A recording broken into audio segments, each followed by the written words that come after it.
نحمده ونستعينه ونؤمن به ونتوكل عليه ونعوذ بالله من شرور أنفسنا ومن سيئات أعمالنا من يهده الله فلا مضل له ومن يضلل فلا هادي له أشهد أن لا إله إلا الله وحده لا شريك له وأشهد أن محمدا عبده ورسوله أرسله بالهدى ودين الحق ليظهره على الدين كله ولو كره المشركون اللهم صل على محمد وعلى آل محمد كما صليت على إبراهيم وعلى آل إبراهيم إنك حميد مجيد اللهم بارك على محمد وعلى آل محمد كما باركت على إبراهيم وعلى آل إبراهيم إنك حميد مجيد أما بعد فإن خير الحديث كتاب الله وخير الهدي هدي محمد صلى الله عليه وسلم وشر الأمور محدثاتها وكل محدثة بدعة وكل بدعة ضلالة وكل ضلالة في النار أعوذ بالله من الشيطان الرجيم بسم الله الرحمن الرحيم يا أيها الذين آمنوا اتقوا الله حق تقاته ولا تموتن إلا وأنتم مسلمون بسم الله الرحمن الرحيم وكم أهلكنا من قرية بطرت معيشتها فتلك مساكنهم لم تسكن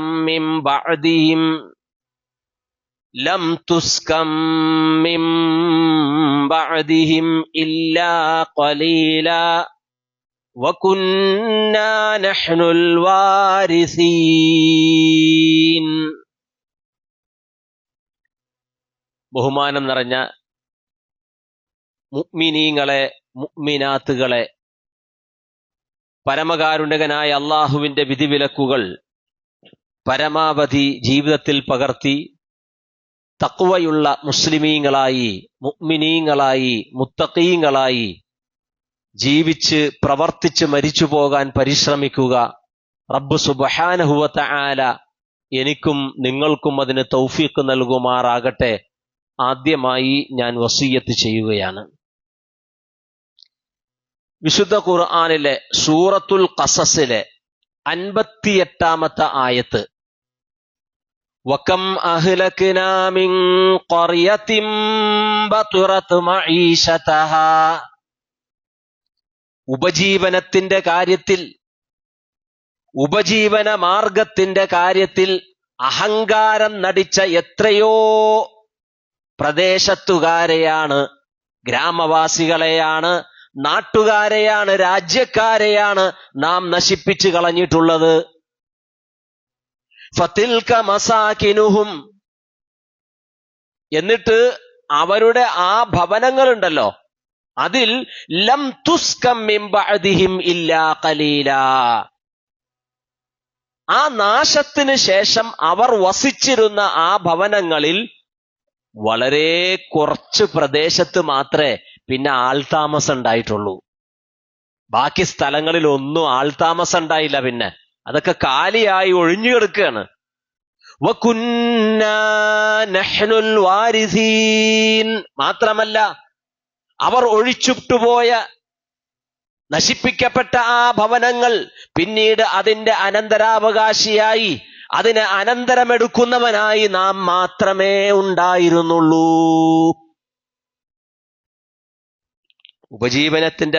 ഉപജീവന മാർഗത്തിൽ അഹങ്കാരം നടിക്കുന്ന ആളുകളെ സംബന്ധിച്ച് അല്ലാഹു സുബ്ഹാനഹു വ തആല ശക്തമായി പറഞ്ഞ ഒരായത്താണത്. സഹോദരങ്ങളെ, ഈ സുക്കുന്, സക്കന എന്ന പദം, മസാക്കിന് എന്ന പദം, മസ്കന് എന്ന പദം സക്കനയിൽ നിന്ന് ഉത്ഭവിച്ചതാണ്. അതൊക്കെ മസ്കന് എന്ന് പറഞ്ഞാൽ താമസിക്കുന്ന സ്ഥലം, മസാക്കിന് താമസിക്കുന്ന സ്ഥലങ്ങൾ.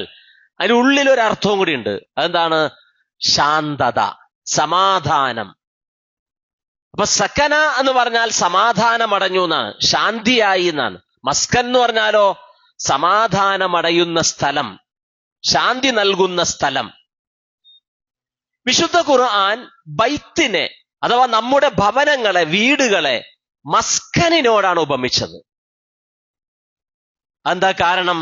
വീട് എന്നാൽ അത് സമാധാനം നൽകുന്ന ഒരു ഗേഹമാകണം, ശാന്തി നൽകുന്ന സ്ഥലമായിരിക്കണം. അപ്പൊ ശാന്തിയുടെ ഭവനം, സമാധാനത്തിന്റെ ഭവനം, അതാണ് മസ്കന് എന്ന് പറഞ്ഞാൽ. വിശുദ്ധ ഖുർആനില് അല്ലാഹു സുബ്ഹാനഹു വ തആല പ്രാപഞ്ചികമായ ഒരുപാട് ദൃഷ്ടാന്തങ്ങളെ, അള്ളാന്റെ ഒരുപാട് സൃഷ്ടികളെ അല്ലാഹു സുബ്ഹാനഹു വ തആല സുക്കുനുമായി ബന്ധപ്പെടുത്തിയിട്ടാണ് പറഞ്ഞത്. നിങ്ങൾ കേട്ടിട്ടുണ്ടോ? ജന്നത്ത് അല്ലെ, സ്വർഗം. നമ്മളെല്ലാവരും പ്രതീക്ഷ അർപ്പിച്ച് ജീവിക്കുന്ന ആ സ്വർഗം. ആ സ്വർഗത്തെ സംബന്ധിച്ച് പറഞ്ഞപ്പോ ആദം നബി അലൈഹിസ്സലാത്തു വസ്സലാമിനോടും ഹവ്വായിനോടും ആ സ്വർഗത്തിൽ താമസിക്കാൻ പറഞ്ഞല്ലോ. അത് സംബന്ധമായി വിശുദ്ധ ഖുർആനിലെ സൂറത്തു അൽ ബഖറയിലെ 35-ാമത്തെ ആയത്തിൽ ഇങ്ങനെ ഒരു പരാമർശം കാണാം. വയാ ആദമുസ്കുൻ അൻത വസൗജുകൽ ജന്ന. ആദമേ, നീയും നിന്റെ ഭാര്യയും ആ സ്വർഗത്തിൽ ഉസ്കുൻ, സമാധാനത്തോടെ താമസിച്ചുകൊള്ളുക, ശാന്തിയോടെ കഴിഞ്ഞുകൂടിക്കൊള്ളുക. അപ്പൊ ജന്നത്തിന്, സ്വർഗത്തിനും അല്ലാഹു സുബ്ഹാനഹു വ തആല ആ പദാണ് ഉപയോഗിച്ചത്. നമ്മൾ വസിക്കുന്ന വീടിനും അല്ലാഹു സുബ്ഹാനഹു വ തആല അങ്ങനെയാണ് ഉപമിച്ചു തന്നത്. വീട് എന്ന് പറഞ്ഞാൽ മസ്കനാകണം, ശാന്തിയുടെ ഭവനമാകണം. ലൈൽ, രാത്രി എന്ന പ്രതിഭാസം വിശുദ്ധ ഖുർആനിലെ സൂറത്തു അൻആമിലെ 96-ാമത്തെ ആയത്ത്, ഫാലിഖുൽ ഇസ്ബാഹി വജഅലൽ ലൈല സകനാ. പ്രഭാതത്തെ പൊട്ടിവിടർത്തിയവനാണവൻ. വജഅലൽ ലൈല സകനാ, രാത്രിയെ അവൻ സമാധാനത്തിന്റെ സമയമാക്കി തന്നു.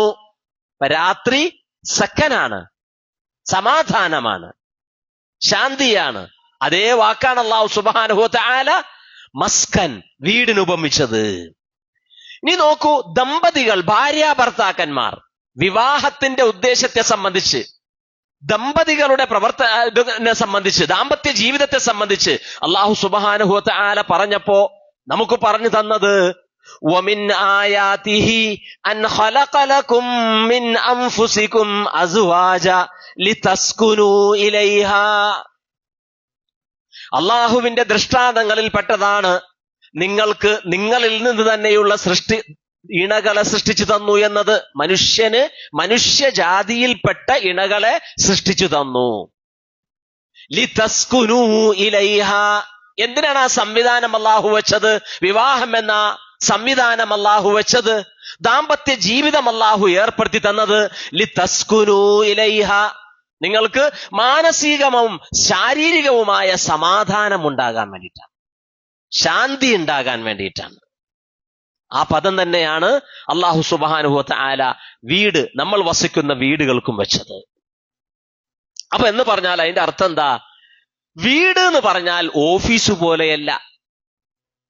വീട് എന്ന് പറഞ്ഞാൽ പ്രവർത്തിക്കുന്ന, നമ്മൾ കച്ചവടം ചെയ്യുന്ന ചന്തയല്ല, മാർക്കറ്റല്ല. വീട് എന്ന് പറഞ്ഞാൽ ആ വീട്ടിലെ അംഗങ്ങൾക്കെല്ലാവർക്കും ശാന്തിയും സമാധാനവും നൽകുന്ന ഒരു ഗേഹമായിരിക്കണം. അല്ലെ? നമ്മള് എപ്പോഴും ഒരാള് നമുക്ക് ഫ്രീ ആയിട്ടൊരു വീട് തരാന്ന് പറഞ്ഞു. നമ്മളൊന്ന് ആലോചിച്ച് നോക്കി, ഫ്രീ ആയിട്ടൊരു വീട് തരാന്ന് പറഞ്ഞു. പക്ഷെ നമ്മുടെ പേരിൽ തരൂല എന്ന് പറഞ്ഞു. നിങ്ങൾക്ക് വേണമെങ്കിൽ എന്ത് ചെയ്യാം, താമസിക്കാന്ന് പറഞ്ഞു. നമുക്കൊരല്പം സാമ്പത്തികം ഉണ്ടെങ്കിൽ നമ്മൾ ഏതാ തെരഞ്ഞെടുത്ത? വാടക കൊടുത്തിട്ട് ഒരു വീട് നമ്മൾ തെരഞ്ഞെടുക്കും. അതിനേക്കാൾ നന്നായി നമുക്ക് തോന്നുന്നതാണ്. എന്താ കാരണം? നമ്മൾ വസിക്കുന്ന വീട് എന്ന് പറഞ്ഞാൽ അത് സമാധാനത്തിന്റെ ഗേഹമായിരിക്കണം. നമുക്ക് മനസ്സിന് സന്തോഷം പകരുന്നതായിരിക്കണം. നമ്മുടെ മനസ്സിന് ശാന്തി നൽകുന്നതായിരിക്കണം. ഇസ്ലാം ആ ശാന്തിയും സമാധാനവും നമ്മുടെ ഭവനങ്ങളിൽ ഉണ്ടാകാൻ വേണ്ടിയിട്ട് ചില നിബന്ധനകൾ നമുക്ക് പറഞ്ഞിട്ടുണ്ട്. എന്തുകൊണ്ടാണ് നമ്മുടെ ഭവനങ്ങളിൽ സമാധാനവും ശാന്തിയും ഇല്ല? പലരുടെയും വീടുകൾ നമ്മൾ ഓരോരുത്തരും ചിന്തിച്ചാൽ മനസ്സിലാവും, ഒരാറ്റം ബോംബ് പൊട്ടാൻ നിൽക്കുന്ന രൂപത്തിലാണ്. ഒരു ചെറിയ പ്രശ്നം ഉണ്ടായി പൊട്ടിത്തെറിക്കും, ചിന്നിച്ചിതറി പല ഭാഗത്തേക്കും പോവും. അങ്ങനെ ആകാൻ പാടില്ല. വീട് സമാധാനത്തിന്റെ ഗേഹമാകണം.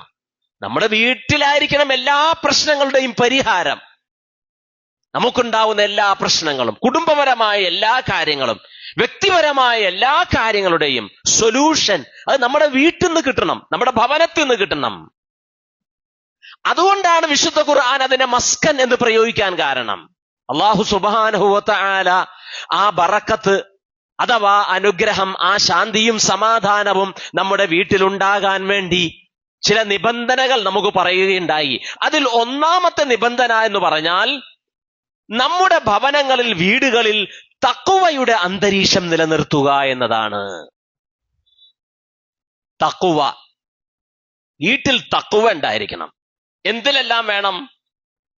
നമ്മുടെ ഓരോ ഇബാദത്തിലും, ആരാധനാകർമ്മങ്ങളിലും.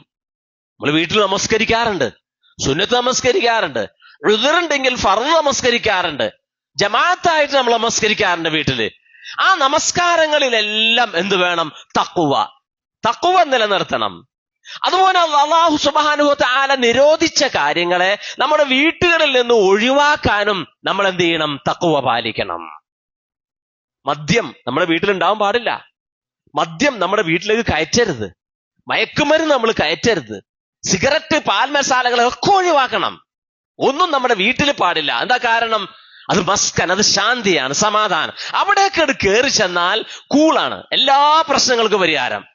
നമ്മുടെ സ്വന്തം ബെഡ്റൂമിലേക്ക് ചെന്ന് കമിഴ്ന്നടിച്ച് നമുക്കൊന്നൊന്ന് കിടന്ന ഒരു സമാധാനത്തോട് കിടക്കുമ്പോ നമ്മൾ പുറത്തുണ്ടായിരുന്ന എല്ലാ പ്രശ്നങ്ങളും മാറി തണുത്തു. ഇനി അവിടെ ചെല്ലുമ്പോ ഇതിനേക്കാൾ വലിയ ചൂടേറിയ അന്തരീക്ഷമാണെങ്കിലോ ആ വീട്ടിലേക്ക് നമുക്ക് പോകാൻ തോന്നൂല. അപ്പൊ നമ്മൾ പോയിരിക്കുക, ബസ് സ്റ്റോപ്പിൽ പോയിരിക്കും, പാലത്തിന്റെ അടിയിൽ പോയിരിക്കും, കടൽക്കരയിൽ പോയിരിക്കും, പുഴയുടെ തീരത്ത് പോയിരിക്കും, കുറ്റിക്കാടുകളിൽ പോയിരിക്കും, യാത്ര പോകും. ഇതൊന്നും വേണ്ട. വീട് മസ്കനാണെങ്കിൽ എന്തായിരിക്കും? നമ്മൾ നമ്മുടെ സ്വന്തം വീട്ടിൽ വന്നിരിക്കും എന്നർത്ഥം. അപ്പൊ നിരോധിക്കപ്പെട്ട എല്ലാ കാര്യങ്ങളും വീട്ടിൽ നിന്ന് ഒഴിവാക്കുക. ഹലാലായ സമ്പാദ്യ മാർഗം കൊണ്ട് വീട്ടിൽ ചെലവഴിക്കുക. മറ്റൊരു കാര്യം അതാണ് തഖ്വ നിലനിർത്താനുള്ളത്. ഹലാലായത്, നമ്മൾ പണിയെടുത്തത്, ഹലാലായ മാർഗത്തിൽ കൂടി കിട്ടിയത്, ആ സ്വത്ത് ചെലവഴിച്ച് വീട്ടുകാർക്ക് തീറ്റിപ്പോറ്റാൻ പരിശ്രമിക്കുക. സൂറത്തു അഅറാഫിലെ 96-ാമത്തെ ആയത്തിൽ അല്ലാഹു സുബ്ഹാനഹു വ തആല പറഞ്ഞു, വലൗ അന്ന അഹ്ലൽ ഖുറാ ആമനൂ വത്തഖൗ. ആ നാട്ടിലെ ജനങ്ങൾ, ആ ഗ്രാമപ്രദേശത്തെ ആളുകൾ വിശ്വസിക്കുകയും അവർ തഖ്വ പാലിക്കുകയും ചെയ്തിരുന്നുവെങ്കിൽ, രണ്ട് ക്ലോസാ വെച്ചത്, ആമനു വത്തഖൗ. അവർ വിശ്വസിക്കുകയും അള്ളാഹുവിൽ തഖ്വ പാലിച്ച് ജീവിക്കുകയും ചെയ്യുകയായിരുന്നുവെങ്കിൽ ലഫതഹ്നാ അലൈഹിം ബറകാതിം മിനസ്സമാ. ആകാശത്തിലെ അനുഗ്രഹങ്ങൾ, ആകാശത്ത് നിന്ന് അല്ലാഹു സുബ്ഹാനഹു വ തആല അനുഗ്രഹങ്ങൾ അവിടെ മേൽ ചൊരിഞ്ഞു കൊടുക്കുമായിരുന്നു. അള്ളാന്റെ ബറക്കത്ത് അല്ലാഹു അവിടെ മേൽ ചൊരിഞ്ഞു കൊടുക്കുമായിരുന്നു. വലാകിൻ കദ്ദബൂ, മറിച്ച് അവർ ചെയ്തത് എന്താ? കദ്ദബു, അവർ പ്രവാചകന്മാരെ കളവാക്കി. ഫഅഖദ്നാഹും ബിമാ കാനൂ യക്സിബൂൻ. അതുകൊണ്ടാണ് നമുക്ക് അവരെ പിടിച്ച് ശിക്ഷിക്കേണ്ടി വന്നത്. അള്ളാഹു സുബ്ഹാനഹു വ തആല പറയാണ്. അപ്പൊ ഇത് തന്നെയാണ് അള്ളാഹു സുബ്ഹാനഹു വ തആല ആദ്യം ഓതി വെച്ച ആയത്തിലും പറയുന്നത്. ഉപജീവന മാർഗത്തിന്റെ കാര്യത്തിൽ അഹങ്കാരം നടിച്ച ആളുകളുണ്ടായിരുന്നു. കാരണം ഞാൻ വലിയ ഉദ്യോഗസ്ഥനാണ്, എനിക്ക് വലിയ വരുമാനമുണ്ട്, എന്റെ വരുമാനം കൊണ്ട് ഞാൻ ചെലവഴിക്കുന്നതിന് ആരാണ് എന്നെ ചോദ്യം ചെയ്യുക? അങ്ങനെ ചിന്തിക്കുന്ന ഒരുപാട് ആളുകളുണ്ട്. എനിക്കിഷ്ടമുള്ളത് ചെലവഴിച്ചൂടെ, എനിക്കിഷ്ടമുള്ളത് വാങ്ങിക്കൂടെ, എനിക്കിഷ്ടമുള്ള രൂപത്തിൽ ചെയ്തുകൂടെ? അങ്ങനെ നമ്മുടെ ഇഷ്ടത്തിന് പ്രവർത്തിച്ച് അത് വലിയ പ്രശ്നത്തിലേക്ക് എത്തിയാൽ അള്ളാഹു സുബ്ഹാനഹു വ തആല അവിടെ ഇടപെടും. അതാണ് അള്ളാഹു പറഞ്ഞത്. ബത്തുറത്ത്, അള്ളാഹു സുബ്ഹാനഹു വ തആല നശിപ്പിച്ചു കളഞ്ഞു. വകം അഹ്ലക്നാ, എത്രയോ ആളുകളെയാണ് അള്ളാഹു സുബ്ഹാനഹു വ തആല നശിപ്പിച്ചു കളഞ്ഞത്. ബത്തുറത്ത് മഈശതഹാ, അവിടെ ഉപജീവന മാർഗത്തിന്റെ കാര്യത്തിൽ അഹങ്കാരം നടിച്ചവരെ. ഫതിൽക മസാകിനുഹും, അവിടെ മസ്കൻ പ്രയോഗിച്ചു. അവരുടെ ആ മസ്കനുകൾ ഉണ്ടല്ലോ, ആ ശാന്തിയുടെ ഭവനങ്ങൾ ഉണ്ടല്ലോ, വീടെന്തായിരിക്കണം? മസ്കനായിരിക്കണം. ആ ഭവനങ്ങളിൽ പിന്നീട് ഒരാളെയും ജീവിക്കാൻ, താമസിക്കാൻ ഉണ്ടായില്ല എന്ന്. വളരെ കുറച്ച് പ്രദേശത്ത് അള്ളാഹുവിന്റെ ശിക്ഷാ നടപടികൾക്ക് വിധേയമായ ചില പ്രദേശങ്ങളിൽ മാത്രമേ പിന്നീട് മനുഷ്യവാസം ഉണ്ടായുള്ളൂ. ബാക്കിയൊക്കെ എപ്പോഴും ഒഴിഞ്ഞെടുക്കുകയാണ്. നിങ്ങൾ ഭൂമിയിലൂടെ സഞ്ചരിച്ച് മനസ്സിലാക്കാണ് അള്ളാഹു സുബ്ഹാനഹു വ തആല നമ്മളോട് പറയുന്നത്. രണ്ടാമതായി അള്ളാഹു സുബ്ഹാനഹു വ തആല നമുക്ക് പറഞ്ഞു തരുന്നത് ദിക്റുല്ലാഹി ഇൻദ ദുഖൂലിൽ മൻസിലി. നമ്മൾ നമ്മുടെ വീട്ടിലേക്ക് പ്രവേശിക്കുന്ന സമയത്ത് അള്ളാനെ സ്മരിക്കുക, ഓർക്കുക, ദിക്റുള്ള ചൊല്ലുക. വീട്ടിലേക്ക് പ്രവേശിക്കുമ്പോ ജാബിർ റളിയല്ലാഹു അൻഹു സഹാബി, ആ സഹാബി പറയാണ്, അന്നഹു സമിഅ റസൂലല്ലാഹി സ്വല്ലല്ലാഹു അലൈഹി വസല്ലമ യഖൂലു, നബി സ്വല്ലല്ലാഹു അലൈഹി വസല്ലമ പറയുന്നതായി ഞാൻ കേട്ടു, ഇദാ ദഖല റജുലു ബൈതഹു, ഒരു മനുഷ്യൻ അവന്റെ വീട്ടിലേക്ക് പ്രവേശിച്ചാൽ ഫദക്കറല്ലാഹ ഇൻദ ദുഖൂലിഹി, പ്രവേശിക്കുന്ന സമയത്ത് അവൻ അല്ലാഹുവിനെ ദിക്ർ ചൊല്ലുക. വഇദ്ദ തുആമിഹി, ഭക്ഷണം കഴിക്കുമ്പോഴും അവൻ ദിക്ർ ചൊല്ലണം. ഖാല ശൈത്വാനു, അങ്ങനെ അവൻ ദിക്ർ ചൊല്ലുമ്പോൾ പിശാച് പറയും, ലാ മബീത വലാ അശാ ലകും ഹാഉനാ. പിശാചുകൾ പരസ്പരം പറയേ, ഇന്ന് ഈ വീട്ടിൽ നമുക്ക് താമസിക്കാൻ പറ്റൂല, ഇവിടെ നമുക്കൊരു ഭക്ഷണവും കിട്ടൂല. കാരണം എന്താ? ആ വീട്ടുകാരൻ വീട്ടിലേക്ക് പ്രവേശിച്ചപ്പോ ദിക്റുള്ള, അള്ളാനെ സ്മരിച്ചു. ആ വീട്ടുകാരൻ ഭക്ഷണം കഴിക്കാൻ തുടങ്ങിയപ്പോ ബിസ്മില്ലാഹിർ റഹ്മാനിർ റഹീം എന്ന് പറഞ്ഞിട്ടാണ് ഭക്ഷണം കഴിച്ചത്. അതുകൊണ്ട് ഹേ പിശാചുക്കൾ പരസ്പരം പറയാണ്, നമുക്കിന്ന് ഈ വീട്ടിലൊരു താമസവുമില്ല, നമുക്കിന്ന് ഈ വീട്ടിലൊരു ഭക്ഷണവുമില്ല. വഇദാ ദഖല ഫലം യദ്കുരില്ലാഹ ഇൻദ ദുഖൂലിഹി, എന്നാ വേറൊരാള് വീട്ടിലേക്ക് പ്രവേശിക്കുകയാണ്, യാത്രയൊക്കെ കഴിഞ്ഞ് വരികയാണ്, വീട്ടിലേക്ക് ചെല്ലുകയാണ്, ഒന്നും മിണ്ടിയില്ല, നേരെ വീട്ടിലേക്ക് കടന്നു ചെന്നു. ഖാല ശൈത്വാനു, അപ്പൊ പിശാച് എന്താ പറയാ? അദ്റക്തുമുൽ മബീത, പിശാചുക്കൾ പരസ്പരം പറയും, ഇന്ന് നമുക്ക് ഇവിടെ താമസിക്കാം, ഇവിടെ ദൈവവചനങ്ങളൊന്നുമില്ല, ഇവിടെ അള്ളാന്റെ ദിക്റൊന്നുമില്ല, നമുക്കിവിടെ താമസിക്കാം. വഇല്ലം യദ്കുർ ഇസ്മല്ലാഹി ഇൻദ തുആമിഹി, ഇനി ഭക്ഷണം കഴിക്കാൻ നേരത്തുകൂടി ആ ബിസ്മി ചൊല്ലിയിട്ടില്ലെങ്കിലോ, ഖാല, അപ്പ പിശാച് പറയും, അദ്റക്തുമുൽ മബീത വൽ അശാ, ഇന്ന് നമുക്ക് ഇവിടെ രണ്ടുണ്ട്, നമുക്കിവിടെ താമസിക്കുകയും ചെയ്യാം, നമുക്ക് ഇവരുടെ കൂടെ ഭക്ഷണവും കഴിക്കാം എന്ന് പിശാചുക്കൾ പറയും എന്നാണ്. അപ്പൊ എന്താണ് ഈ ദിക്റുള്ള എന്ന് പറഞ്ഞ? വീട്ടിലേക്ക് പ്രവേശിക്കുമ്പോഴുള്ള ദിക്റുള്ള ഏതാണ്? നമ്മൾ പഠിച്ചു വെച്ച ദുആ, അല്ലാഹുമ്മ ഇന്നി അസ്അലുകൽ ഖൈറൽ മൗലജി വഖൈറൽ മഖ്റജി ബിസ്മില്ലാഹി വലജ്നാ വബിസ്മില്ലാഹി ഖറജ്നാ വഅലല്ലാഹി റബ്ബിനാ തവക്കൽനാ. ഇതാണ് ആ പ്രാർത്ഥന. വീട്ടിലേക്ക് കയറുമ്പോ ചെല്ലേണ്ട ദിക്ർ അതാണ്. ആ ദിക്ർ ചൊല്ലിയിട്ട് വേണം, ഒരു പ്രാർത്ഥന ദുആയാണ്, അത് ചൊല്ലിയിട്ട് വേണം നമ്മൾ വീട്ടിലേക്ക് പ്രവേശിക്കാൻ എന്നാണ്. അല്ലാഹുമ്മ ഇന്നി അസ്അലുക ഖൈറൽ മൗലജി, അല്ലാഹുവേ ഇന്ന് ഈ വീട്ടിലേക്ക് ഞാൻ പ്രവേശിക്കുന്നത് കൊണ്ടുള്ള എല്ലാ ഗുണങ്ങളും ഞാൻ നിന്നോട് ചോദിക്കുന്നു. വഖൈറൽ മഖ്റജി, ഈ വീട്ടിൽ നിന്ന് പുറത്തു പോകുമ്പോഴും അല്ലാഹുവേ ഞാൻ നിന്നോട് ഗുണം ചോദിക്കുന്നു. ബിസ്മില്ലാഹി വലജ്നാ, അല്ലാഹുവേ നിന്റെ നാമത്തിൽ ഞങ്ങൾ ഇതാ പ്രവേശിക്കുന്നു. വബിസ്മില്ലാഹി ഖറജ്നാ, അല്ലാഹുവേ നിന്റെ നാമത്തിൽ തന്നെയാണ് ഞങ്ങൾ ഈ വീട്ടിൽ നിന്നും പുറത്തു പോവുക. വഅലല്ലാഹി റബ്ബിനാ തവക്കൽനാ, ഞങ്ങളുടെ റബ്ബിലേക്ക് ഞങ്ങൾ ഇതാ തവക്കുൽ ചെയ്തിരിക്കുന്നു. ആ പ്രാർത്ഥന ദുആ നമ്മൾ പഠിച്ചു വെക്കണം, അത് ചെല്ലണം എന്നാണ്. സുമ്മ ലയുസല്ലിം അലൈഹി, ഈ പ്രാർത്ഥന പ്രാർത്ഥിച്ചതിന് ശേഷം അവൻ ആ വീട്ടിലേക്ക് കയറുമ്പോ ആ വീട്ടുകാരോട് സലാം പറയണം. ഈ രണ്ട് നിബന്ധന ഇത് നമ്മൾ ചെയ്യാറുണ്ടോ? വീട്ടിലേക്ക് പ്രവേശിക്കുമ്പോൾ ഈ പ്രാർത്ഥനയും അതുപോലെ തന്നെ നമ്മൾ വീട്ടുകാരോട് സലാം പറയലും. അനസ് ബിൻ മാലിക് റളിയല്ലാഹു അൻഹു റിപ്പോർട്ട് ചെയ്യുന്ന ഹദീസിൽ പറയുകയാണ്, ഖാല ലീ റസൂലുള്ളാഹി സ്വല്ലല്ലാഹു അലൈഹി വസല്ലം, പ്രവാചകൻ എന്നോട് പറഞ്ഞു, യാ ബുനയ്യ ഇദാ ദഖൽത അലാ അഹ്ലിക, പൊന്നുമകനെ നീ നിന്റെ വീട്ടുകാരുടെ അടുക്കലേക്ക് പ്രവേശിക്കുമ്പോ ഫസല്ലിം, അപ്പോൾ നീ സലാം പറയണം, യകൂനു ബറകതൻ അലൈക വഅലാ അഹ്ലി ബൈതിക, അത് നിനക്കും നിന്റെ വീട്ടുകാർക്കും ബറക്കത്താണ്, വലിയൊരു അനുഗ്രഹമാണ് അല്ലാഹ് പറഞ്ഞത്. നബി സല്ലല്ലാഹു അലൈഹി വസല്ലമയുടെ ഹദീസിലുള്ളതാണ്. ഇനി അതാ കയറി ചെല്ലുന്ന വീട്ടിൽ ആരും ഇല്ല എന്ന് വിചാരിക്കും. നമ്മൾ കാലിയായ ഒരു വീട്ടിലേക്കാണ് കയറി ചെല്ലുന്നത്. അല്ലെങ്കിലോ നമ്മളെല്ലാവരും വീട്ടിൽ നിന്ന് പുറപ്പെട്ടു, യാത്ര പോയി, വീട്ടിൽ ഞാരും അടച്ചു പൂട്ടിയിട്ടൊക്കെ പോയതാണ്, തിരിച്ചു വരെയാണ്, വീട്ടിലേക്ക് പ്രവേശിക്കുകയാണ്. അപ്പോഴും സലാം പറയണം എന്നാണ്. ഈ പ്രാർത്ഥന പ്രാർത്ഥിക്കുന്നത് പോലെ തന്നെ സലാമും പറയണം. യാ അയ്യുഹല്ലദീന ആമനൂ ലാ തദ്ഖുലൂ ബുയൂതൻ ഗൈറ ബുയൂതികും ഹത്താ തസ്തഅനിസു വതുസല്ലിമു അലാ അഹ്ലിഹാ. സൂറത്തുൻ നൂർ.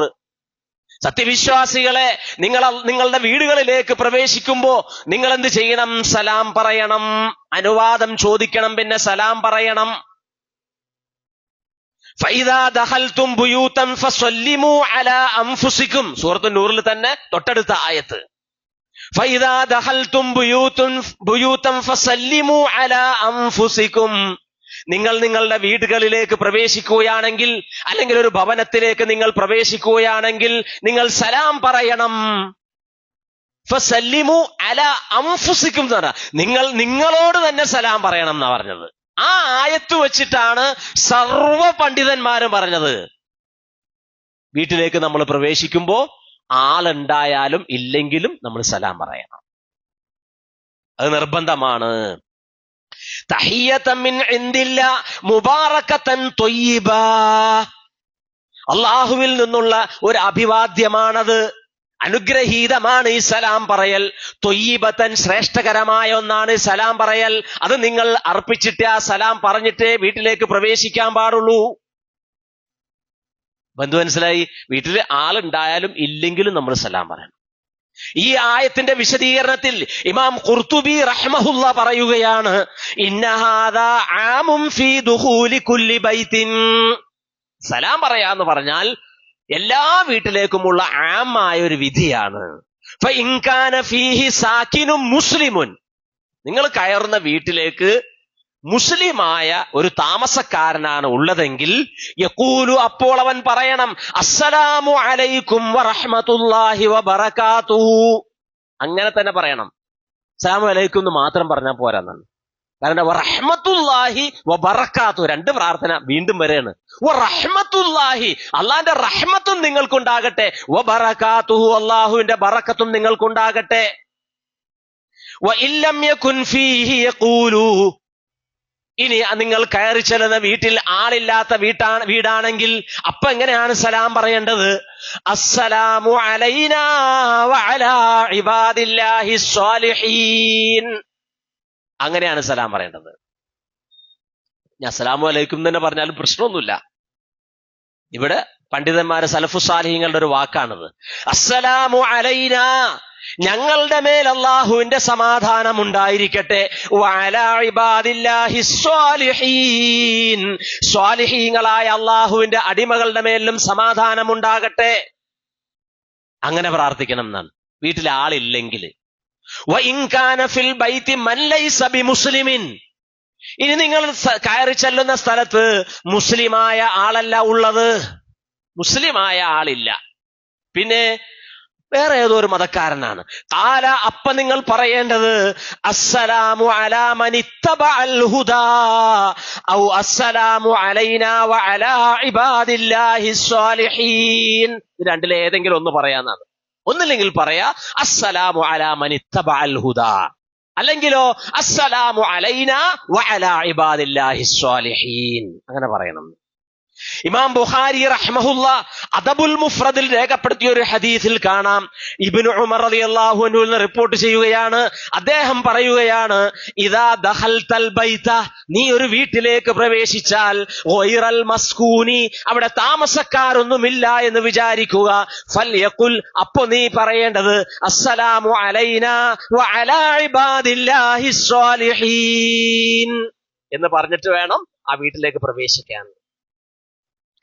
അബൂ മൂസൽ അശ്അരി റളിയല്ലാഹു അൻഹു റിപ്പോർട്ട് ചെയ്യുന്ന ഹദീസിൽ നബി സല്ലല്ലാഹു അലൈഹി വസല്ലമ പറഞ്ഞു, മസലുൽ ബൈത്തിൽ ലദീ യുദ്കറു വല്ലദീ യുദ്കറുല്ലാഹു ഫീഹി, അല്ലാഹുവിന്റെ നാമം സ്മരിക്കപ്പെടുന്ന വീടും, വൽ ബൈത്തുൽ ലദീ ലാ യുദ്കറുല്ലാഹു ഫീഹി, അല്ലാഹുവിന്റെ നാമം സ്മരിക്കപ്പെടാത്ത വീടും എന്ന് പറഞ്ഞാൽ മസലുൽ ഹയ്യി വൽ മയ്യിതി, ജീവനുള്ളതും ജീവനില്ലാത്തതിന്റെയും പോലെയാണ്. അള്ളാന്റെ ദിക്റില്ലാത്ത വീട് എന്ന് പറഞ്ഞാൽ മയ്യത്ത് പോലെയാണ് എന്നാണ്, പള്ളിക്കാട്ടിൽ ചെന്നത് പോലെയാണ് എന്നാണ്. അള്ളാന്റെ ദിക്റുള്ള വീട് എന്ന് പറഞ്ഞാൽ ഹയ്യ്, അതാണ് സജീവമായ വീട്. ഇനി മറ്റൊരു കാര്യം നബി സല്ലല്ലാഹു അലൈഹി വസല്ലമ നമുക്ക് പഠിപ്പിച്ചു തന്നത്, ഖുർആൻ പാരായണം. വീടുകളിൽ നമ്മൾ ഖുർആൻ പാരായണം ചെയ്യുക. അബൂ ഹുറൈറ റളിയല്ലാഹു അൻഹു പറയുകയാണ്, അൽ ബൈത്തുൽ ലദീ യുഖറഉ ഫീഹിൽ ഖുർആനു, ഖുർആൻ പാരായണം ചെയ്യപ്പെടുന്ന വീട് എന്ന് പറഞ്ഞാൽ യക്സുറു ഖൈറുഹു, അവിടെ ഖൈർ വർദ്ധിക്കും, വയുവസ്സിഉ അലാ അഹ്ലിഹി, ആ വീട്ടുകാർക്ക് നല്ല വിശാലത ലഭിക്കും, വയഹ്ളുറുഹുൽ മലായികതു, അവിടെ മലക്കുകൾ ഹാജരാകും, വയഹ്ജുറുഹു ശയാതീൻ, പിശാചുക്കൾ ആ വീട്ടിൽ നിന്ന് ഒഴിഞ്ഞു പോകും. വഅന്നൽ ബൈത്തൽ ലദീ ലാ യുഖറഉ ഫീഹി, എന്നാൽ ഖുർആൻ പാരായണം ചെയ്യപ്പെടാത്ത വീട് എന്ന് പറഞ്ഞാൽ യുളയ്യിഖു അലാ അഹ്ലിഹി, അത് ആ വീട്ടുകാരെ ലയ്യിക്ക് കുടുസുള്ളതാക്കി മാറ്റും. വയഖില്ലു ഖൈറുഹു, അവിടെ നന്മ കുറയും. വയഹ്ജുറുഹുൽ മലായികതു, മലക്കുകൾ ആ വീട്ടിലേക്ക് പ്രവേശിക്കുകയില്ല, ആ വീട് ഒഴിവാക്കി പോവും, അവിടെ പിശാച് ഉണ്ടാവുക. വയഹ്ളുറുഹു ശയാതീൻ, പിശാചുക്കൾ ആ വീട്ടിൽ സന്നിഹിതരായിരിക്കും. ഇതാണ് ഖുർആൻ പാരായണം ചെയ്യുകയും പാരായണം ചെയ്യാതിരിക്കുകയും ചെയ്യുന്ന വീടിന്റെ പ്രത്യേകത. സഹോദരന്മാരെ, ടൈം നമുക്ക് വളരെ കുറവാണ്. അപ്പോ ഇന്ന് നമ്മൾ മനസ്സിലാക്കിയ ഈ കാര്യങ്ങൾ ജീവിതത്തിൽ നമ്മൾ പകർത്താനുള്ളതാണ്. നമ്മുടെ വീട് ശാന്തിയുടെ സമാധാനത്തിന്റെ ഭവനമാകണം എന്ന് നമ്മളെല്ലാവരും ആഗ്രഹിക്കുന്നു. അങ്ങനെ ആകണമെങ്കിൽ അതാകണമെന്നാണ് ഖുർആൻ നമുക്ക് പറഞ്ഞു തരുന്നത്. ഈ നിബന്ധനകൾ, ഈ 4 നിബന്ധനകൾ നമ്മൾ പൂർത്തിയാക്കണം. അല്ലാഹു സുബ്ഹാനഹു വ തആല അങ്ങനെയുള്ള യഥാർത്ഥ മുത്തഖീങ്ങളുടെ കൂട്ടത്തിൽ നമ്മെ ഏവരെയും ഉൾപ്പെടുത്തി അനുഗ്രഹിക്കുമാറാകട്ടെ.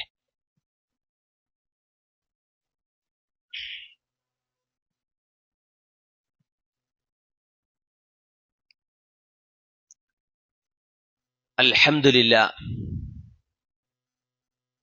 വസല്ലല്ലാഹു വസല്ലമ അലാ നബിയിനാ മുഹമ്മദിൻ വഅലാ ആലിഹി വഅസ്ഹാബിഹി അജ്മഈൻ. അഊദു ബില്ലാഹി മിനശ് ശൈത്വാനിർ റജീം. ബിസ്മില്ലാഹിർ റഹ്മാനിർ റഹീം. യാ അയ്യുഹല്ലദീന ആമനുത്തഖുല്ലാഹ ഹഖ്ക തുഖാതിഹി വലാ തമൂതുന്ന ഇല്ലാ വഅൻതും മുസ്ലിമൂൻ.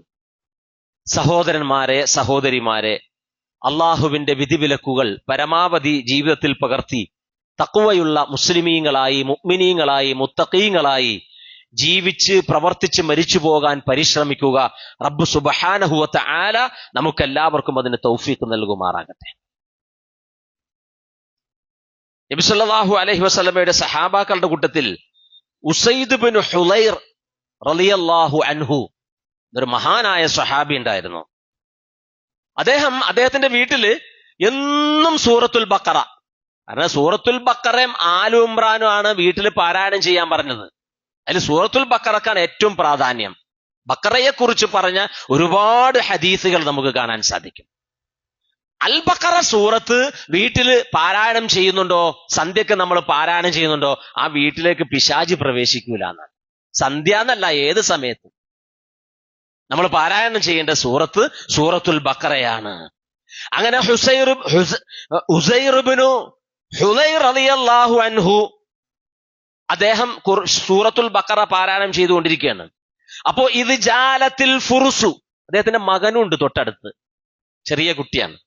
ഇത് ജാലത്തിൽ ഫറസു, ഒരു കുതിരയെ അവിടെ കെട്ടിയിട്ടുണ്ടായിരുന്നു. കുതിര അങ്ങോട്ടും ഇങ്ങോട്ടും ഇങ്ങനെ ഓടുകയാണ്.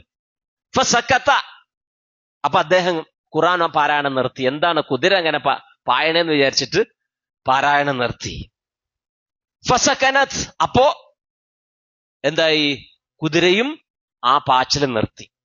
ഫഖറഅ, വീണ്ടും അദ്ദേഹം ഖുർആൻ പാരായണം തുടങ്ങി.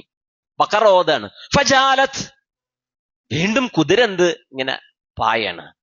ഫസക്കത്ത, അപ്പൊ അദ്ദേഹം പാരായണം നിർത്തി. ഫസക്കനത്, അപ്പൊ കുതിര അടങ്ങി.